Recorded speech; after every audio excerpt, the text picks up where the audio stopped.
bleaching soap. Naku mga kapatad, kung ikaw ay nagmamadali na mag-lighten ang inyong skin. Naku mga kapatad, alam naman natin na ang bleaching soap mga kapatad is tinutulungan niyang mapabilis ang pag-light ng ating skin. So mga kapatad, ito po ang aking recommended, ang Niacinamide Gayuma Bleaching Soap. Okay mga kapatad, alam ko, familiar na po kayo dito. Ito po ang Prestige International. At the same time mga kapatad, meron lang naman siyang niacinamide, glutathione, alpha-arbutin, kojic acid, at glycerin.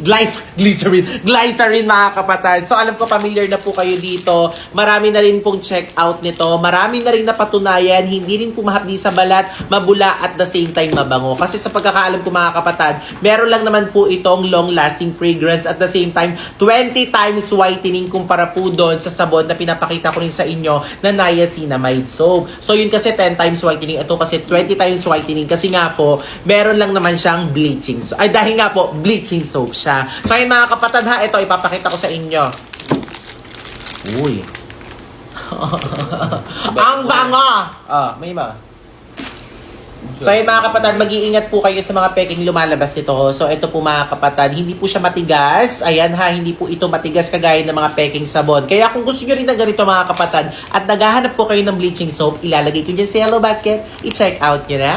Alam nyo, kung bleaching soap lang ang pag-uusapan, nako po mga kapatid, ilalaban ko po itong Gayuma soap na to na meron lang namang niacinamide at the same time 20 times whitening effect sa ating balat. Grabe, mga kapatid, once na gumamit po kayo nito, ang payo ko po sa inyo, wag niyo po siyang ibabad sa balat nyo ng almost 3 minutes to 5 minutes dahil nga po, medyo matapang yung sabon na to dahil nga po bleaching soap. Alam naman natin, pag bleaching soap mga kapatid, tinutulungan niya makapagpalighten ng ating mga balat. Kaya mga kapatid, sa paggamit po ng proper nito, dapat po mga kapatid, hinay-hinay lang kagaya ng 1 minute, 2 minutes, okay na po yun mga kapatid. As long as alam nyo, naramdaman nyo na sa balat nyo na parang, alam nyo yun. Kasi once na gumamit kayo ng mga bleaching soap, sa pagkakaalam ko mga kapatid is, para siyang mararamdaman nyo sa balat nyo na parang medyo may kate, hindi naman yung hapde. Kasi nga po mga kapatid, bleaching soap siya, tinutulungan niyang mag-lighten ang ating mga balat, lalo na meron tong 20 times whitening effect. Kaya nga sabi ko sa inyo mga kapatid, ilalaban ko to kung meron kaming niacinamide na may 10 times whitening effect. Grabe to, dinoble 20 times whitening effect, di ba? Kaya kung gusto nyo rin ng ganito mga kapatid, ito po ang ating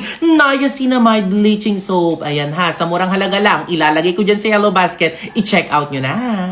Ito yung crispy marshmallow na nagtitrending ngayon dito sa TikTok na talaga namang sigurado kung kahuhumalingan na mga chikiting nyo sa bahay. So gusto nyo bang tikman to crispy marshmallow na to? Ayan, bilis. Natikman nyo na ba to?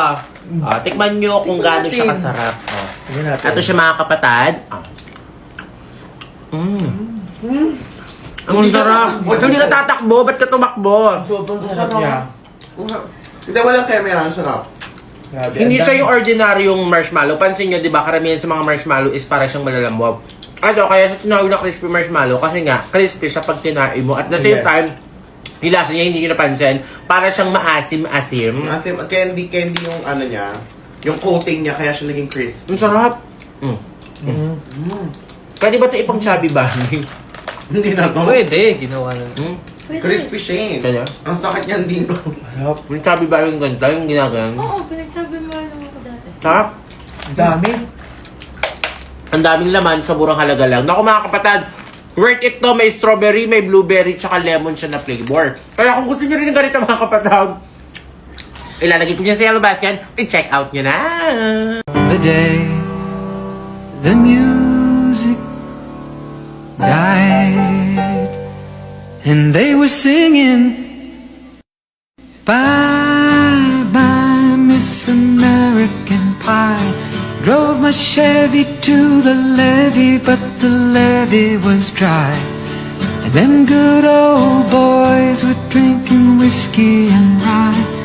Boys, may pambili kayo ng mga bisyo nyo pero wala kayong pambili ng masculine wash. Ayan na nga ba sinasabi ko. Alam nyo mga kapatid, kung meron po tayong tinatawag na feminine wash, meron din po tayong tinatawag na masculine wash. Alam nyo kung ano yung recommended ko. Ito pong Jack Cooling Masculine Wash. Ibig sabihin po nun mga kapatid, Jack po yung pinakapangalan niya, tapos may cooling effect po siya. So hindi lang siya basta ginagamit kay, ikaw ba hindi gumagamit ka nito? Opo, dapat. Yes, kasi mga kapatid, pwede rin po itong gamitin pang body wash po natin. Tapos may cooling effect na rin po siya. Cooling effect na rin po siya mga kapatid, nabubulol-bulol na ako ng konti. Kasi si Elaine distraction dito eh. Yeah. Ewan ko bakit nandito yan si Elaine. Nagpapakit yata kay Saidi. Hindi na lang siya doon kay Ace, ano? May makeup ako. Sa tingin mo bagay sila ni Ace, Saidi?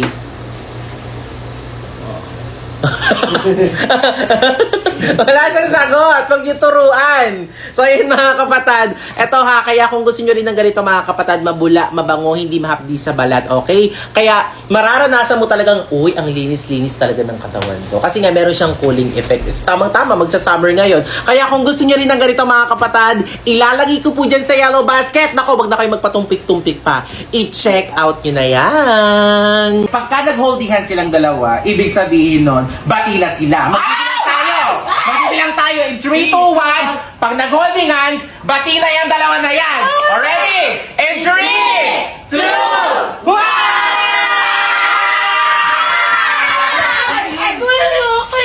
Bakit? Sobrang sakit po ng tiyan ko. Nalala po ako sa pinakamalayong hospital. Layo? Opo. Bakit ka pala yung hospital? 10 pa yung pinakamalayong hospital. meron. Nalala po. Ano ba nangyari? Halika, bubuhatin kita! Ayoko po, gusto ko po si Saidi. Hanggang si Saidi! Ay, pamilya! Saidi, bibigay pala ako sa... Hi, Elaine. Pinakungkot lang naman si Zan. Kasama mo pala si Venica.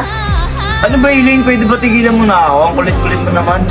Ibibigay ko lang sana itong bulaklak ko sa'yo. Pwede ba? Hindi ko na nga kailangan yan. Tapos mo na yan. Uy, grabe ka naman, kunin mo na. Kahit hindi mo tanggap, 21 ko na lang sa'yo. Hindi na, bunin. Ay!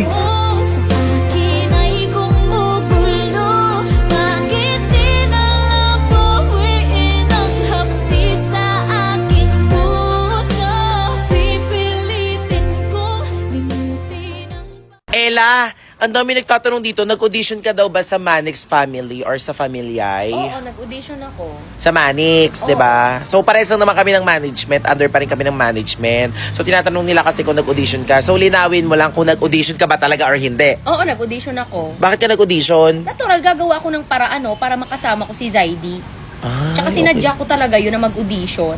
Ay, sinadya mo talaga. So, hindi talaga audition yun. Gusto mo lang magpapansin kay Saidi. Yes. Tsaka Oh. hindi nga talaga ako nire-replyan tsaka sinasagot sa mga call, text. Kaya ayun, gumawa talaga ako ng paraan para makita. at Tapos makasama. nag-iba ka pa ng pangalan sa audition mo. Angela pa yung sinabi mo. Ano naman?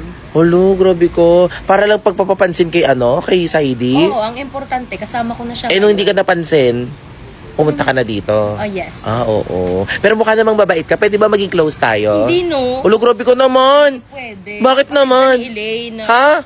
Palagi niyo nga akong inaaway. Hindi ka namin inaaway. Niintindihan ka nga namin na biktima Alam mo, ka lang tumigil eh. ka na. Basta, sinadya ko talaga yun na mag-audition Alo, para grabe makasama si Zaidi at bawiin kay Elaine.